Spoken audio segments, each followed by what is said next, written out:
I never thought I'd be pleading for mercy from a man like Arthur Sterling, but seeing the sneer on his face when he mentioned my son, that's when I knew war was coming. My hands, usually calloused from years of tending to the brittle spines of old books in my beloved independent bookstore, trembled slightly as I clutched the worn leather strap of my purse.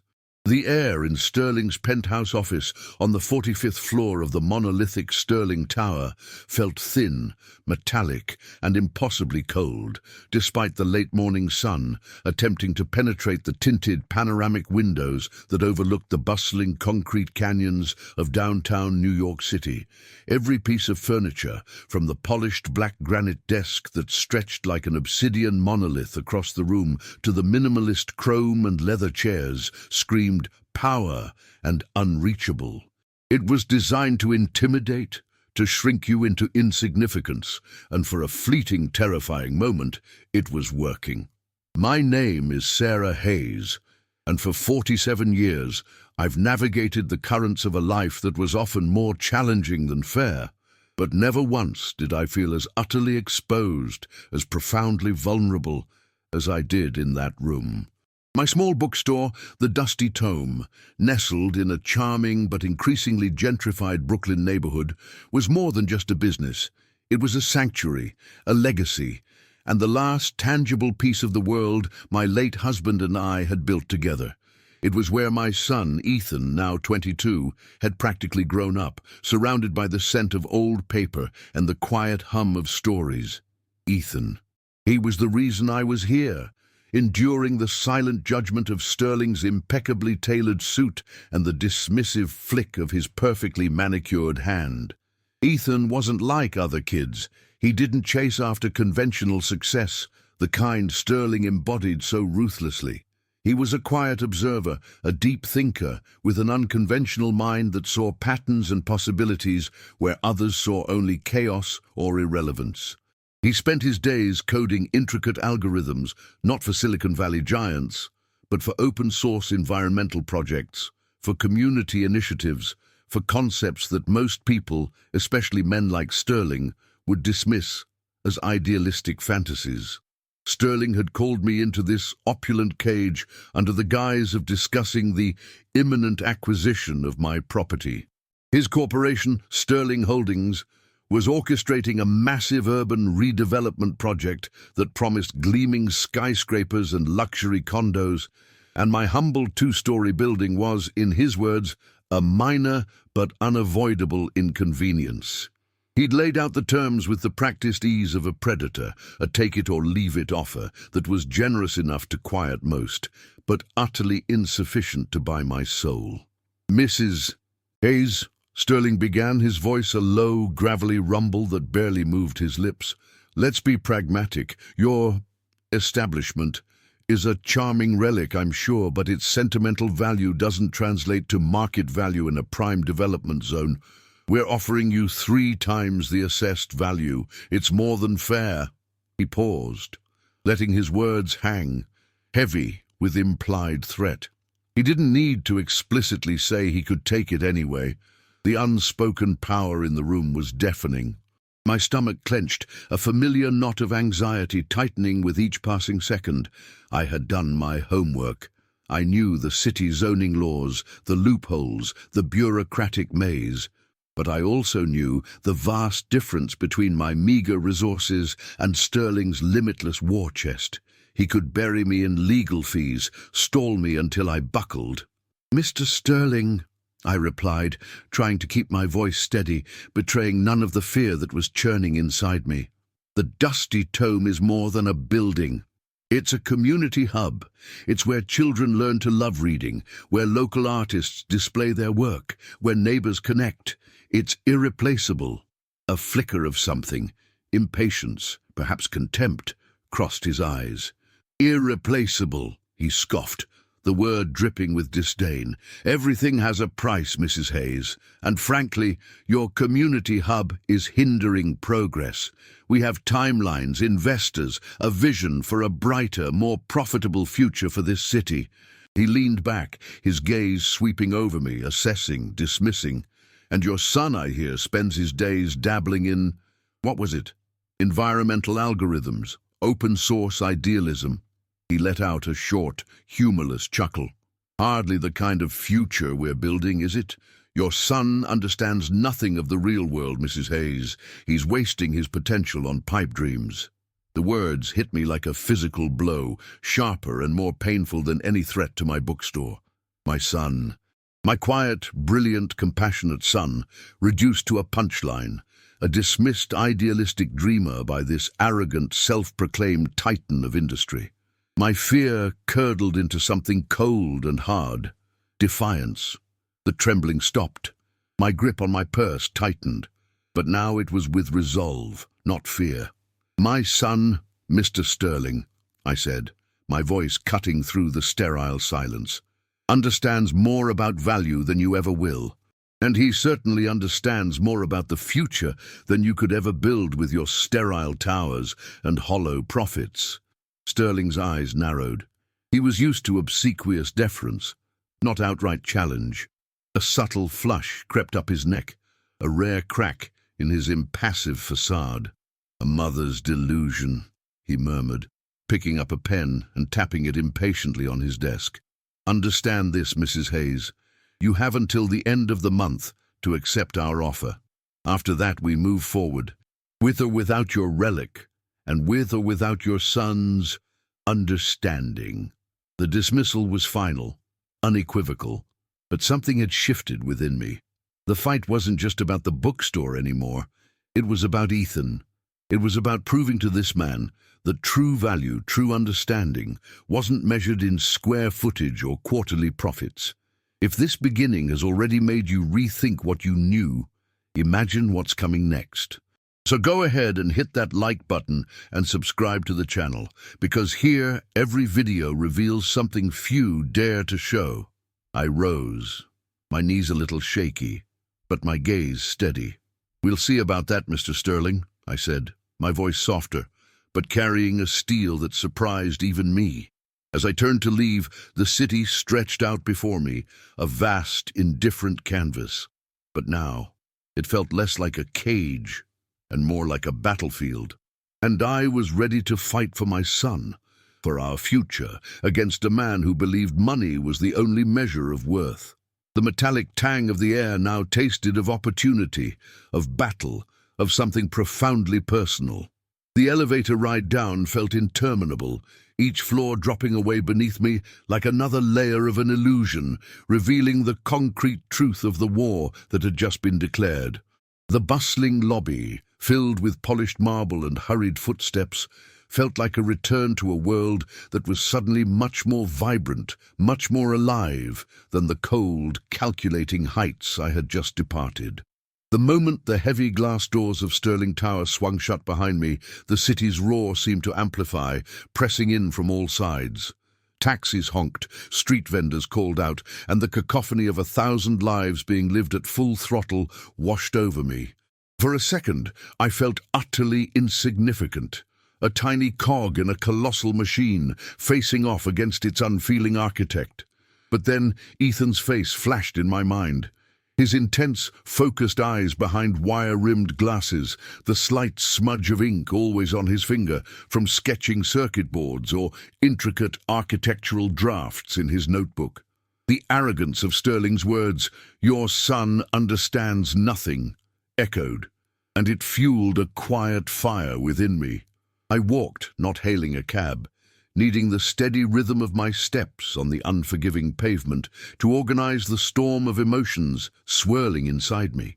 My route took me through the familiar, vibrant chaos of Midtown, past the tourist traps and the endless stream of office workers. Each step was a defiance, a silent promise to myself and to Ethan. How dare Sterling, with all his superficial success and towering ambition, judge my son?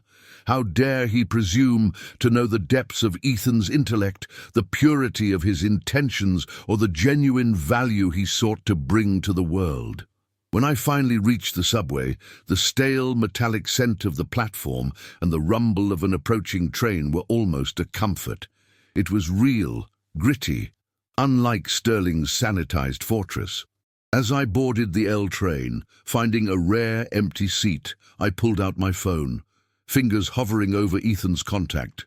I needed to tell him, to warn him, but also to reassure him. He was sensitive, despite his quiet exterior, and Sterling's contempt would sting. The train rattled along, plunging into the dark tunnels beneath the East River, and my mind drifted back to a memory, a flash of Ethan at 7 years old.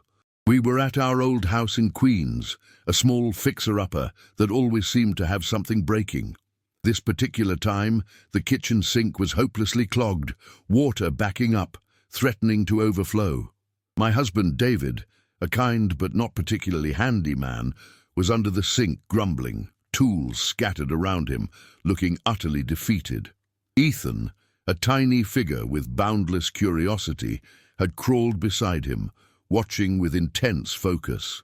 "Daddy, the water goes this way," he'd said, pointing to a diagram in a plumbing book David had tossed aside in frustration. "But if it's stuck here, it means this pipe is blocked, not that one." David had scoffed gently. "Son, leave it to the grown-ups. It's too complicated." But Ethan persisted, drawing a small, surprisingly accurate diagram on a piece of scrap paper. David, humoring him, had followed Ethan's simple, logical deduction. Lo and behold, a small blockage in the pipe Ethan indicated was the culprit. The water flowed freely again, and David had looked at our son with a mixture of awe and bewilderment. "He's going to be a genius, Sarah," he'd whispered to me later that night, shaking his head. "He sees things we don't." That memory, vivid and warm, solidified my resolve. Sterling saw only what he wanted to see. A young man not fitting into his narrow definition of success, therefore worthless. But I knew better. I knew the kind of genius that operated beneath the surface, the quiet brilliance that didn't demand attention but profoundly changed the world. Arriving at our stop, I emerged into the familiar, tree-lined streets of our Brooklyn neighborhood. The scent of coffee from the corner cafe, the distant murmur of children playing in the park, the vibrant street art on the brick walls. This was home. This was what Sterling wanted to bulldoze.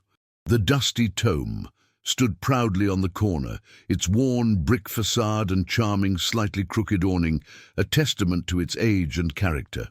Inside, the familiar scent of old paper, brewing tea, and aged wood was a comforting embrace. Ethan was at the counter, meticulously arranging a new shipment of graphic novels, his brow furrowed in concentration. He looked up as I entered, a soft smile gracing his lips. "Hey, Mom, rough day with the corporate shark?" he asked, his voice calm, almost too calm. He had a way of reading my unspoken emotions, a sensitivity that I both admired and worried about. I leaned against the counter, trying to mimic his casual demeanor, but my voice wavered slightly as I spoke. "He was unpleasant, honey. He made his final offer, and he said some things about you, Ethan. Dismissive things." Ethan paused, a graphic novel held mid-air. His smile didn't fade, but his eyes, usually so placid, held a flicker of something unreadable. "What kind of things?" He said you understand nothing of the real world, that you're wasting your potential on pipe dreams." I watched his face, searching for a reaction, for the hurt I knew must be there. But Ethan simply nodded slowly, placing the graphic novel precisely onto the shelf. "He's not wrong, Mom, from his perspective," Ethan said, turning to face me fully. His expression was serene, almost detached. His real world is defined by profit margins, concrete, and endless expansion. My pipe dreams are about sustainability, community, and innovation that serves people, not just pockets. We simply speak different languages. His composure was remarkable, and it filled me with both pride and a renewed sense of urgency. He was too good, too pure for Sterling's world. I couldn't let Sterling crush his spirit or our home. This wasn't just about property. It was about protecting a vision, a way of life, and the unique spirit of my son. We needed a plan, something more than just legal battles or community appeals, something that Sterling, with all his supposed understanding of the real world, would never see coming. Have you ever felt someone completely underestimate a person you deeply care about? Tell me in the comments, how did you react to protect them? Your stories help us all connect. I took a deep breath, the scent of the books grounding me. He gave us until the end of the month, Ethan. Then he says he's moving forward, with or without us.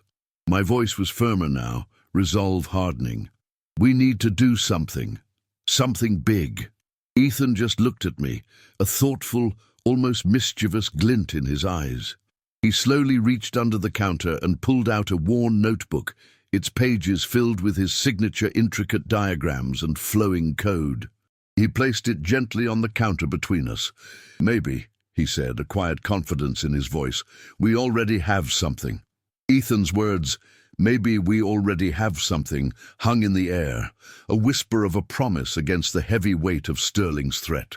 I looked down at the notebook he'd placed on the counter. It was a familiar sight, one of dozens he'd filled since childhood, each page a testament to his restless, brilliant mind. But this one felt different. It was thicker, its cover more worn, as if it had been handled with a particular intensity. The pages were a dense tapestry of calculations, schematic diagrams, and lines of code that looked like a foreign language to my humanities-trained brain. Yet, even without understanding the specifics, I could sense the complexity, the sheer intellectual effort poured into it. "What is this, honey?" I asked, tracing a finger over a particularly intricate drawing that resembled a sprawling network of interconnected nodes. It looked like a city map, but distorted, layered with abstract symbols. Ethan leaned over, his finger pointing to a section. "It's what I've been working on, Mom. For the past year, really. It started as a passion project, a way to visualize urban growth sustainably. But it's grown into something much bigger." He looked up, his eyes meeting mine, a rare intensity burning behind his glasses.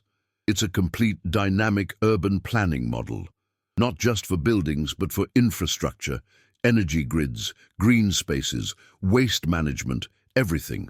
It optimizes for efficiency, sustainability, and community well-being, all while simulating economic impact and resource allocation." I blinked, trying to process the enormity of what he was saying. You built a digital city?" He chuckled softly. "In a way.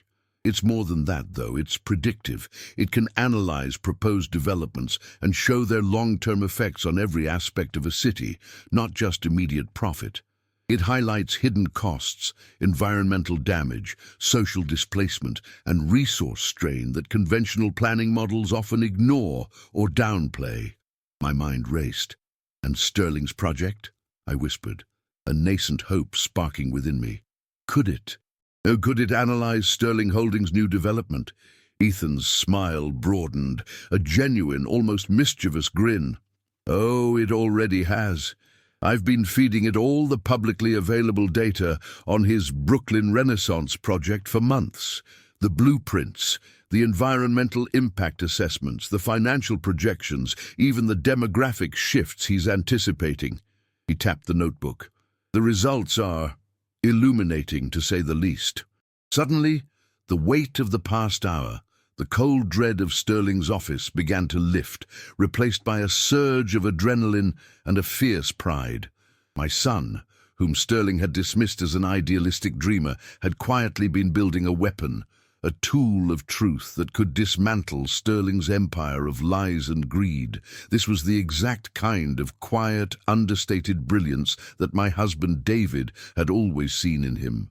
That evening, as the last customer left and the soft glow of the streetlights filtered through the bookstore windows, Ethan gave me a rudimentary tour of his creation on his laptop. The screen glowed with vibrant, dynamic visualizations. He showed me the Brooklyn Renaissance simulation, where Sterling had painted a picture of economic revitalization and modern living. Ethan's model painted a starkly different one.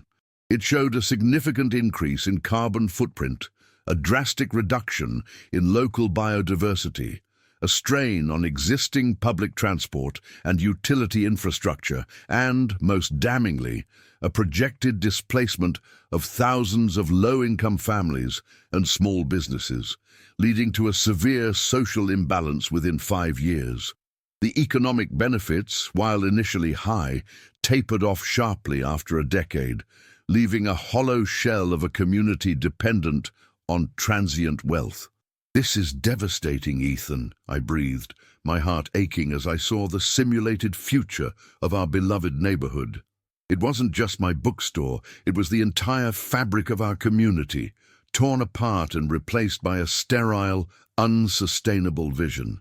"And here's the kicker, Mom," Ethan continued, his voice calm but with an underlying edge. He clicked a few keys and a new layer of data appeared on the screen. Sterling's environmental impact assessment, the one he submitted to the city, it's heavily biased. My model, using unbiased, publicly available scientific data, shows his estimates of energy consumption and waste generation are off by a factor of 3. His carbon offset plans are, frankly, laughable, based on outdated methodologies. A sudden anger flared within me, cold and precise. This wasn't just about arrogance anymore. It was about outright deception, about manipulating the system for personal gain at the expense of an entire city. Sterling wasn't just building towers. He was building a house of cards on a foundation of lies. This was the moral problem in its purest form, far beyond a simple property dispute. "This is powerful, Ethan," I said, a plan beginning to form in my mind, a risky, audacious plan. "This could expose him. This could stop him." Ethan looked at me, a flicker of apprehension in his eyes. "It could, Mom, but Sterling is powerful. He'll discredit me, call it junk science, attack my credibility. He'll say I'm just a biased kid trying to save his mum's bookstore." "Let him," I declared, my voice firm. "Let him try, because the data speaks for itself, and we'll make sure it speaks loud enough for everyone to hear." I remembered Sterling's sneer, his dismissive words about Ethan, about his pipe dreams. Oh, how wrong he was. The irony was almost poetic. His contempt for Ethan's real-world understanding was about to become his undoing. The chessboard had suddenly flipped, and it wasn't Sterling making the moves anymore. It was my son, the quiet genius, armed with truth and data. The fight was far from over, but for the first time I felt a surge of hope, a certainty that we had a fighting chance, and it was all thanks to the son the millionaire had mocked. We were about to show him exactly what a pipe dream could build. Have you ever seen a quiet person suddenly reveal an unexpected depth of knowledge or skill? Share your story of a hidden gem in the comments below. The days following Ethan's revelation were a whirlwind of quiet, intense activity. The dusty tome, usually a haven of contemplative quiet, became our war room. Ethan hunched over his laptop at the large oak table in the back, the screen casting a pale, bluish glow on his face, lines of code and vibrant simulations flowing continuously. I, meanwhile, scoured legal documents, urban planning codes, and community outreach strategies, fueled by copious amounts of lukewarm coffee and an unwavering determination. We were a formidable, if unconventional, team, the seasoned street fighter and the quiet, brilliant strategist. My initial strategy was to leverage Ethan's data through conventional channels. I drafted letters to the city council members, to local environmental groups, to investigative journalists known for tackling big corporate interests. I compiled concise summaries of Ethan's findings, translating his complex algorithmic outputs into digestible, impactful points about the long-term damage Sterling's project would inflict. I believed in the power of truth, in the rationality of facts. This, I thought, was our false exit, our way to stop Sterling by appealing to reason and public good. One crisp autumn morning, I found myself sitting across from Councilwoman Eleanor Vance, a formidable woman with a reputation for integrity and a no-nonsense approach to city politics. Her office, unlike Sterling's sterile monument, was cluttered with stacks of files, community petitions, and framed photos of her family and various civic engagements. The scent of old paper and lukewarm tea was reassuringly familiar. I laid out Ethan's findings, showing her printed graphs and charts, explaining the dire projections for our neighborhood. I spoke with passion, with conviction, highlighting the environmental catastrophe, the social injustice, the economic instability that Sterling's Brooklyn Renaissance would inevitably cause. Vance listened intently, her gaze sharp and analytical, occasionally interjecting with pointed questions. "This data is compelling, Mrs. Hayes," she conceded, tapping a finger on one of Ethan's printouts that graphically illustrated the strain on the subway lines. "Very compelling, especially the discrepancies in Sterling's environmental impact report. If what your son has uncovered is true, this could put a serious wrench in Sterling's plans." A flicker of hope ignited within me, a warmth spreading through my chest. "It is true, Councilwoman. Ethan's model is open source, peer-reviewed, and uses publicly verifiable data. It's impartial." Vance nodded slowly, her expression thoughtful. "I believe you, Mrs. Hayes, but believing and proving in a court of public opinion or against Sterling's legal team are two very different things. He has unlimited resources and a reputation for crushing anyone who stands in his way. He'll hire his own experts, muddy the waters, and accuse your son of being biased, uncredentialed, and amateurish. He'll turn this into a smear campaign faster than you can say eminent domain." Her words, though delivered gently, were a cold splash of reality. She wasn't wrong. Sterling operated on a different playing field, where truth could be twisted and facts obscured by an army of lawyers and PR specialists. This wasn't just a battle of data. It was a battle of narratives, of power against principle. My hope, my false exit, began to fray at the edges. I had believed that presenting the truth would be enough. I had underestimated the sheer force of Sterling's influence, his ability to manipulate perceptions. This realization was the Virada 2, 40%. I thought I had found a clear path, but it was just another roadblock, reminding me that Sterling's power extended far beyond mere financial might. "So what do we do?" I asked, a hint of desperation creeping into my voice. Vance sighed, leaning back in her chair. "We keep fighting, Mrs. Hayes. We get the word out. We build public pressure. I can introduce this data in committee, open an inquiry, but it'll be a long, drawn-out process. Sterling can afford to wait us out. You need more than just data. You need a narrative. You need a public face." Back at the bookstore, I relayed the conversation to Ethan. He listened, his face impassive, as he continued to refine his model, adding new layers of data, stress-testing its projections. "She's right, Mom," he said quietly without looking up. "The numbers are just numbers until they're connected to something human, something people care about." He then showed me a new feature on his model. A visualization of the current community, overlaid with the names and faces of real people. Mrs. Rodriguez from the bakery, Mr. Henderson from the hardware store, the children who came to our storytelling hours.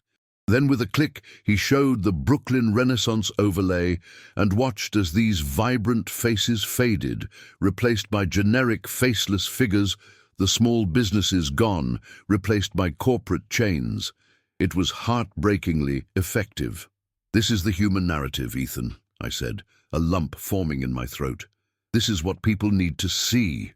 But how to get it seen?" Sterling controlled the major media outlets, either directly or through his advertising dollars. Getting a fair hearing would be an uphill battle. My initial belief that straightforward facts would win the day was crumbling. It wasn't enough to be right. We had to be heard. We had to break through Sterling's impenetrable wall of influence, and that meant we had to think differently, act bolder. I looked at Ethan, still hunched over his laptop, his mind miles away, deep in the intricate pathways of his digital city. He was so focused, so brilliant, yet so vulnerable to the real-world machinations of men like Sterling. This was the burden of protecting him, of ensuring his vision wasn't swallowed whole by cynicism and greed. What would you have done in my shoes, fighting a giant like Sterling, knowing that facts alone might not be enough? Would you have compromised or fought even harder? Your thoughts are important to this discussion. The silence of the bookstore was punctuated only by the soft hum of Ethan's laptop and the distant wail of a siren from the street. The clock was ticking, and Sterling's deadline loomed. I knew then that we couldn't just play by his rules. We had to change the game entirely. The next few days brought a chilling escalation of Sterling's tactics, a direct consequence of my attempts to engage city officials. Councilwoman Vance's office, while sympathetic, had indeed initiated an inquiry into the discrepancies in Sterling's environmental report, but instead of slowing him down, it seemed to only galvanize him. Sterling's retaliatory measures were swift, brutal, and designed to squeeze us from every angle. It was like watching a perfectly oiled machine of destruction engage, piece by terrifying piece.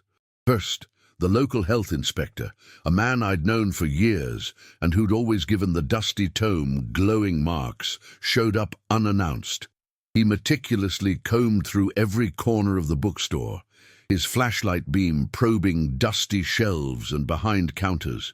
He found a litany of minor, almost laughable infractions: a slightly faded "no smoking" sign, a faint scuff mark on the baseboard in the restroom, a single cobweb in an obscure corner of the attic where we stored old inventory.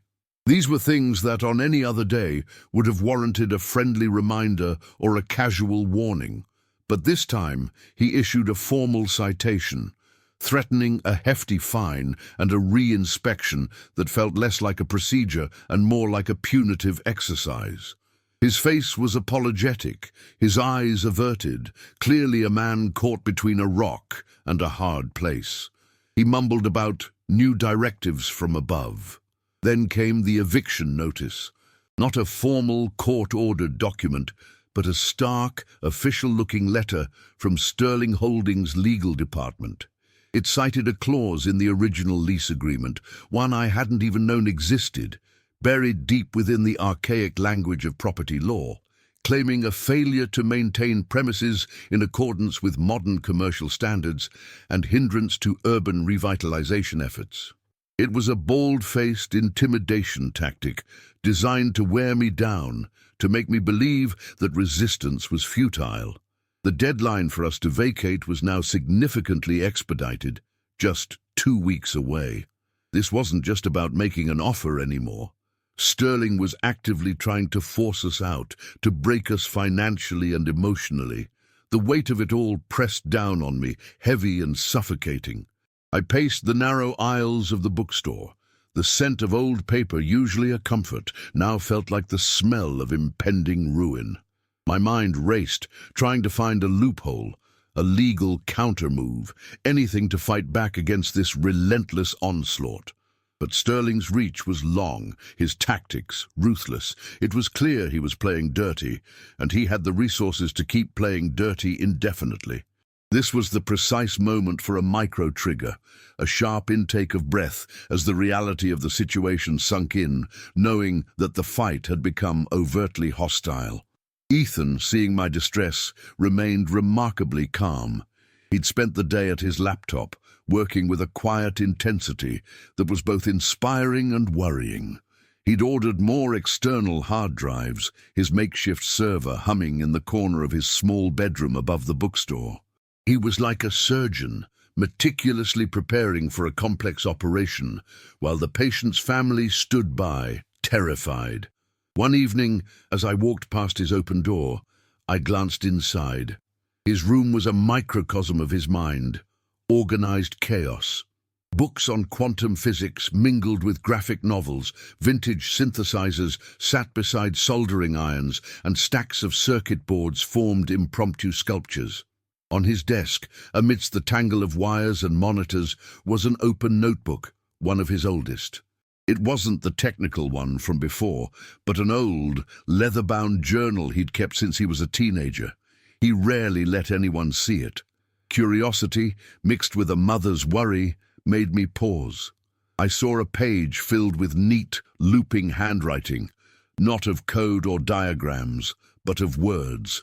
It was a fragment of a personal essay, dated several years back. It read, "They tell you to build, to expand, to conquer. They measure success in growth, in capital, in concrete. But what if the greatest strength lies in understanding what not to build? What if true progress is in preservation, in integration, in the subtle dance of existing structures with evolving needs?" My father always taught me to look for the hidden connections, the invisible threads that hold things together, not just in code, but in communities, in nature. Mr. Sterling might build higher, but he doesn't build deeper. He thinks the city is a blank canvas for his ambition, but it's a living organism, a symphony of interconnected parts. And if you remove a single, seemingly insignificant note, the whole melody can collapse. They scoff at my pipe dreams, at my quiet observations. They see nothing, but I see the entire score. Reading those words, a profound sense of understanding washed over me, deeper than any technical explanation Ethan had given me. This was the heart of his work, the philosophical core that drove his algorithms and his desire for sustainable urban planning. It wasn't just about data. It was about a fundamental belief in the interconnectedness of things, a reverence for the subtle balance that men like Sterling, with their singular focus on profit and expansion, simply could not comprehend. This small passage, this window into his deeper thoughts, served as the second narrative block, deepening the contrast between Ethan's philosophy and Sterling's brute force approach.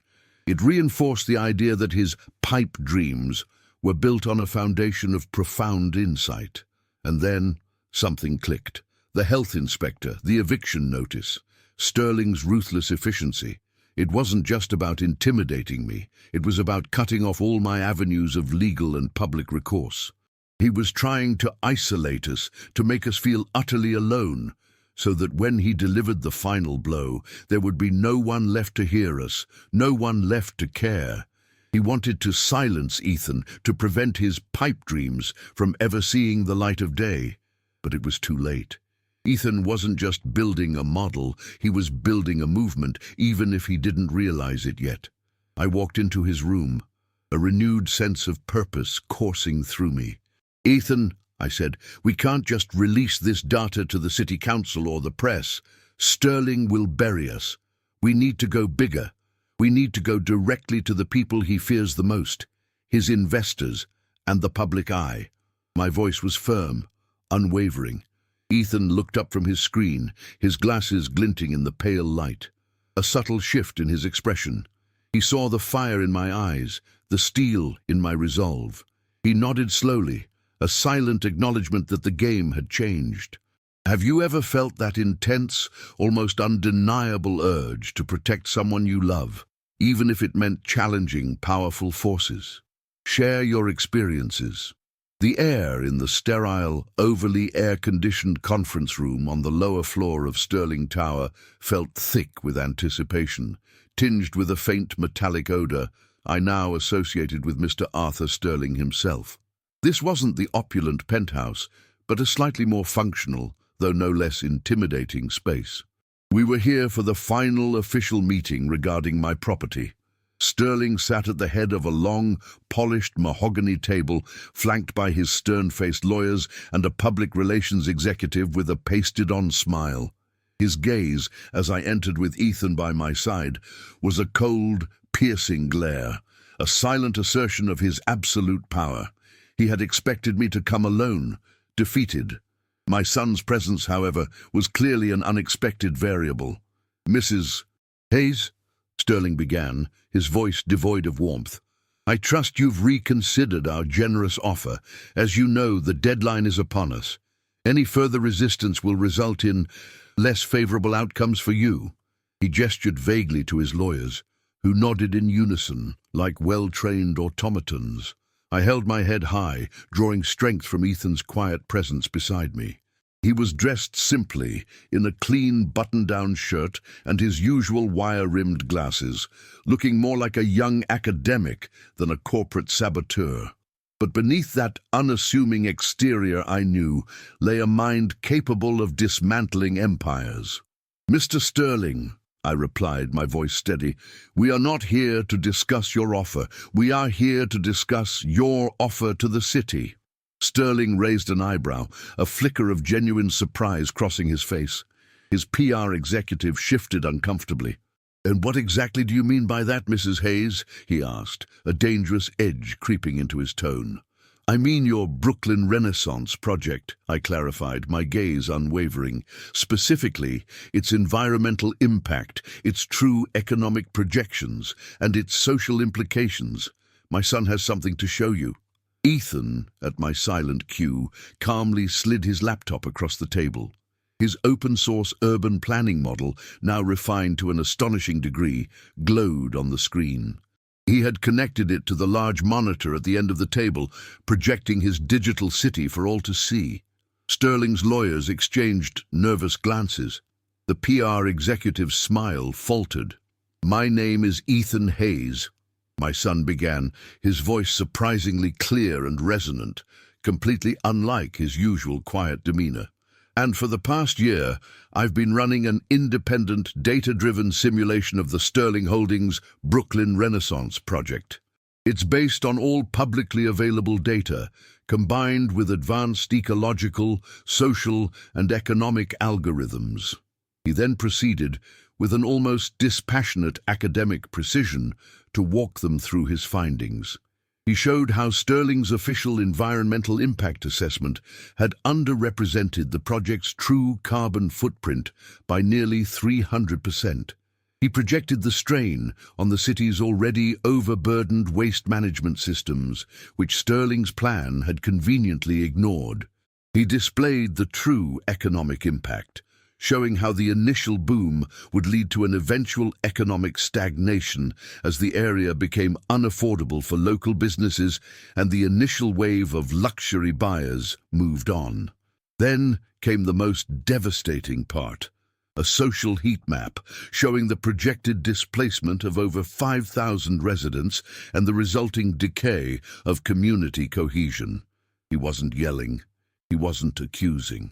He was simply presenting data, numbers, and probabilities, each point supported by irrefutable, verifiable sources. The sheer intellectual force of his presentation was undeniable. The lawyers looked increasingly uncomfortable, whispering frantically amongst themselves. The PR executive stared at the screen, her face pale, the fake smile entirely gone. Sterling, however, remained outwardly impassive, though a muscle twitched in his jaw. His eyes, usually cold and calculating, now held a flicker of something new. Confusion, perhaps even a nascent fear. "This is junk science," he declared, his voice louder than before, trying to reassert his dominance. "Amateur guesswork. A desperate attempt to save your little bookstore." "Mr. Sterling," Ethan interrupted, without missing a beat, his voice unwavering. "My model has been peer-reviewed by leading academics in urban planning and sustainable development. It's open source, meaning any expert can examine its code and verify its methodology, and the data it uses is the same publicly accessible data your own company submitted to the city, simply analyzed with an unbiased lens. The only amateur element here, sir, is the selective, misleading presentation of facts in your official reports." This was it. The Virada 3, 60%. The truth, undeniable and devastating, laid bare for all to see. Ethan, the dismissed dreamer, had inverted the roles. He wasn't the victim anymore. Sterling was the exposed charlatan. The room fell silent, save for the frantic tapping of a lawyer on his phone, undoubtedly calling higher-ups. Sterling's face was a mask of suppressed rage, but beneath it I could see the dawning realization of the catastrophic public relations nightmare, the financial fallout, the legal battles he was now facing. My son, whom he had mocked, had just handed him a bill he couldn't afford to pay. I felt a surge of triumph, pure and exhilarating, not just for the bookstore, but for Ethan, for every quiet, brilliant mind dismissed by the arrogant and powerful. This was more than just saving our home. It was about proving that real value, real understanding, existed far beyond the ledger books and the towering edifices of corporate greed. This was Ethan's moment, and he owned it completely. Have you ever experienced a moment when the underdog, through pure merit, completely overturned the expectations of the powerful? Share that moment in the comments. We love stories of quiet victories. The silence in the conference room was thick, suffocating. Sterling's face was a roadmap of conflicting emotions, rage, disbelief, and a grudging, terrifying flicker of something that looked disturbingly like respect. His lawyers, usually so composed, now looked like startled deer, their hushed whispers and hurried phone calls doing little to hide their panic. Ethan, however, remained serene, his gaze steady on Sterling, his hands clasped calmly on the laptop keyboard. He had delivered his verdict, and now he simply waited. "This is an unmitigated disaster," the PR executive finally managed to stammer, her voice barely a whisper, her eyes wide with horror as she looked at Sterling. "If this gets out, Arthur, our entire Brooklyn Renaissance project, everything, will be dead in the water. The public outcry, the investors, the lawsuits for misleading reports." Sterling slammed his fist on the table, the sound echoing through the room like a gunshot. "Enough!" he roared, his voice hoarse, cracking. He glared at Ethan, a venomous intensity in his eyes. "You think you've won, boy? You think a few fancy graphs and a clever algorithm can stop Sterling Holdings?" He stood up, towering over the table, his expensive suit seeming to ripple with his fury. "Everything has a price. What's yours, Mr. Hayes? A cushy job, a fat settlement? Name your number. I'll buy your little model, bury your data, and you'll go on your merry way, a wealthy man, your pipe dreams finally paying off." A chill ran down my spine. This was Sterling's ultimate weapon, money, his unshakable belief that every soul had a price. He wasn't seeing Ethan's brilliance, but merely another asset to acquire and control. This was the true, deep conflict, the moral dilemma. My heart pounded against my ribs. Would Ethan be tempted? Would all this fighting culminate in him simply joining the very system he sought to critique? I looked at Ethan, searching his face for any sign of wavering. But his eyes, though thoughtful, held a firmness, a clarity that reassured me. He looked at Sterling, then back at the projected image of our vibrant, threatened community. "My price, Mr. Sterling," Ethan said, his voice calm, "is not for sale." He paused, letting the words hang in the air, defiant and clear.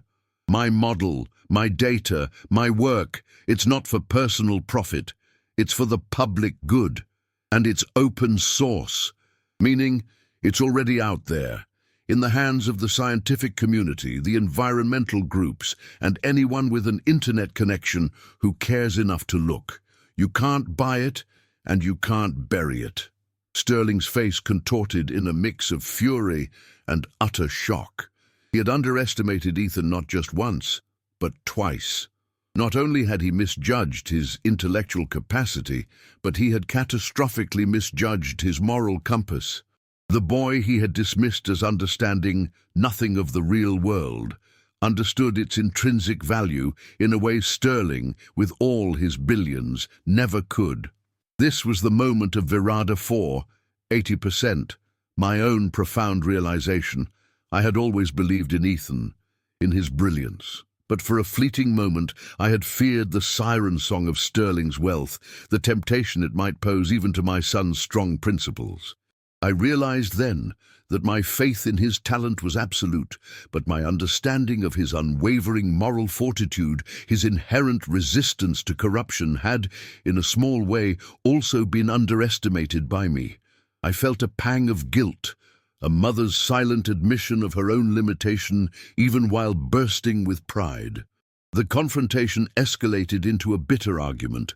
Sterling's lawyers desperately trying to mitigate the damage, to offer some semblance of a deal, any deal that would prevent Ethan's findings from becoming public knowledge. But Ethan stood firm, his quiet resolve an impenetrable shield against their bluster and veiled threats. He was like a rock against their surging tide. "What do you want then?" Sterling finally snarled, defeated, collapsing back into his chair. His voice was raw, his eyes darting around the room as if searching for an escape. "If not money, what do you want?" Ethan looked directly at him. "We want you to withdraw your current development plan for the Brooklyn Renaissance project. Completely.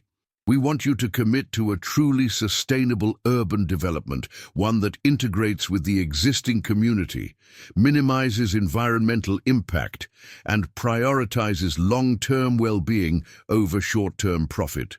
And," he added, his voice gaining a quiet power, "we want an official public apology to the community you tried to displace, and a commitment to reinvest in the local businesses you harmed." The demands were audacious, impossible, yet utterly non-negotiable. Sterling stared at him, aghast. It was an ultimate choice, his ego, his billions, or a catastrophic downfall that would irrevocably tarnish his legacy. This was the true climax, the heart of the moral conflict.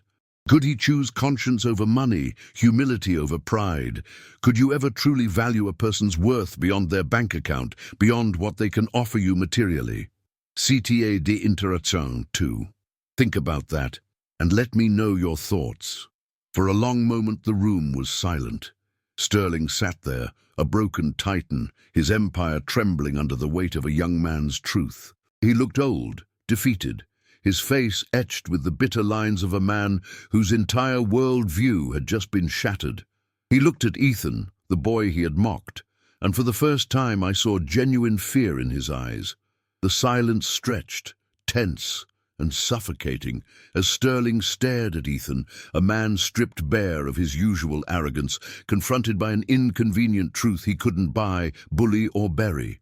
The expensive mahogany table, which had once felt like a symbol of his impenetrable power, now seemed to mock him, reflecting his haggard face and the tremor in his hands. He was caught between a rock and a hard place. Concede to the demands of a young man he'd publicly ridiculed, or face a public relations apocalypse, investor revolt, and a cascade of legal battles that would cost him far more than just money.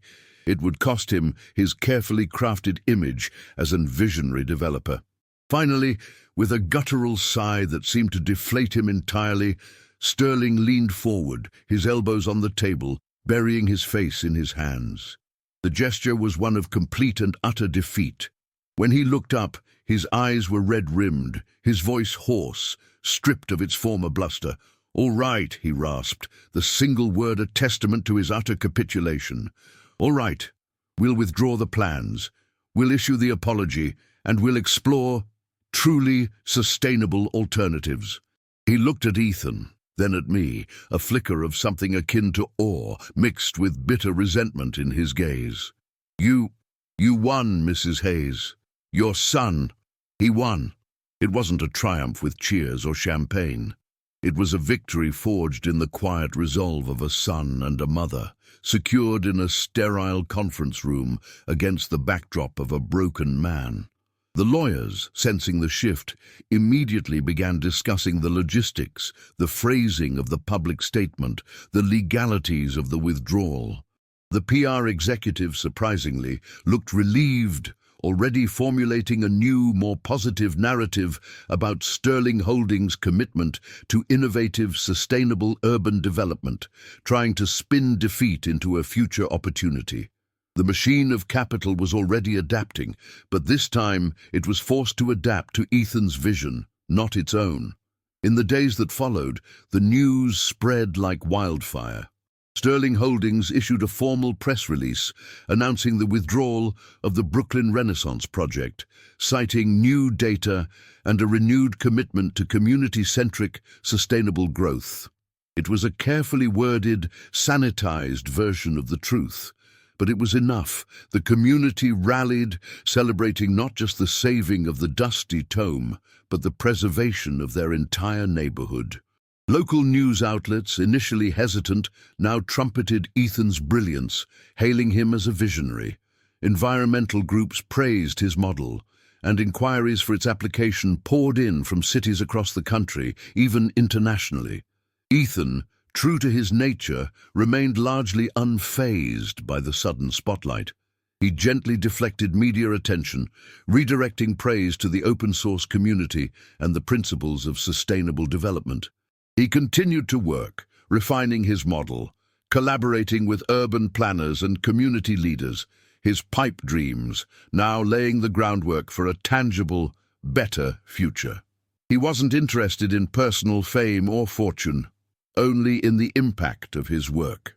The dusty tome, our beloved bookstore, not only survived but thrived.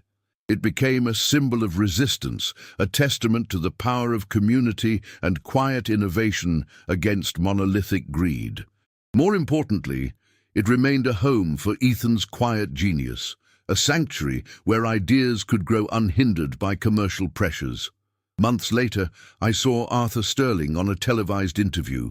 He looked older, his demeanor subdued. He spoke about a paradigm shift in urban development, about redefining success beyond mere profit. He even mentioned in passing the importance of listening to independent voices, however unconventional. He didn't mention Ethan by name, but the message was clear. He had learned his lesson, albeit the hard way. Our final Virada 5, 100%, was not about absolute justice in the traditional sense, but about a profound shift in understanding. Sterling had lost billions, yes, but he had gained a different perspective, and we, while victorious, understood the immense, often invisible price of standing up for what is right. It wasn't just a win, it was an awakening. The emotional cost was real. The sleepless nights, the fear, the struggle had left their marks. But the gain, the profound pride in my son, the strength of our community, was immeasurable. As for Ethan, he never became a billionaire in Sterling's conventional sense, with private jets and skyscrapers bearing his name. But his work, his vision, was changing the world, one community, one city at a time. He lived a life of purpose, of true wealth, measured not in dollars, but in positive impact. He was the truest kind of rich. Arthur Sterling might have scoffed at my son, believing him to understand nothing of the real world.